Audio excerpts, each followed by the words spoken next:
السلام علیکم ویورز، فیضان علی T V کی جانب سے میں ہوں فیضان علی ظفر۔ آج ہم احسان اور خدمت خلق سے متعلق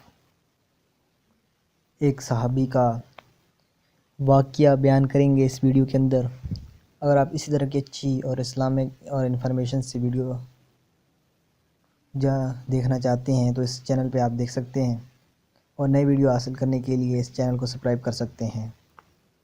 ابن عباس کہتے ہیں، صحابی رسول ابن عباس کہتے ہیں، میں مسجد الحرام میں امام حسن کے قریب بیٹھا تھا اور ان حضرت مسجد میں اعتکاف میں بیٹھے ہوئے تھے۔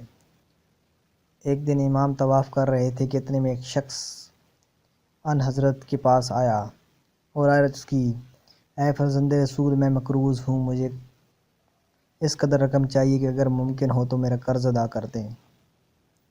حضرت نے فرمایا، اس خانہ کے رب کی قسم، میں نے اس حال میں صبح کی ہے کہ میرے پاس کچھ بھی نہیں۔ اس شخص نے کہا، اگر ممکن ہو تو مجھے صاحب قرض سے وقت لے کر دیں، کیونکہ وہ مجھے ڈراتا اور دھمکاتا ہے۔ ابن عباس کہتے ہیں کہ امام اپنے طواف کو چھوڑ کر اس شخص کے ساتھ اس کی حاجت روائی کے لیے چل پڑے۔ میں نے عرض کیا، اے فرزند رسول، آپ اعتکاف میں ہیں؟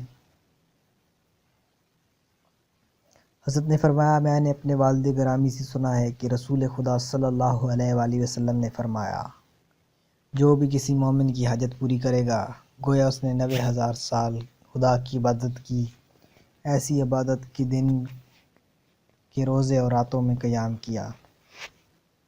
اگر آپ اسی طرح اچھی اور انفارمیشن، اسلامک واقعات اور اسلامک سے ریلیٹڈ ویڈیوز حاصل کرنا چاہتے ہیں تو ہمارے چینل فیضان علی ٹی وی کو سبسکرائب کریں تاکہ نئے آنے والے لیٹسٹ ویڈیوز آپ کو ملتی رہیں۔ شکریہ۔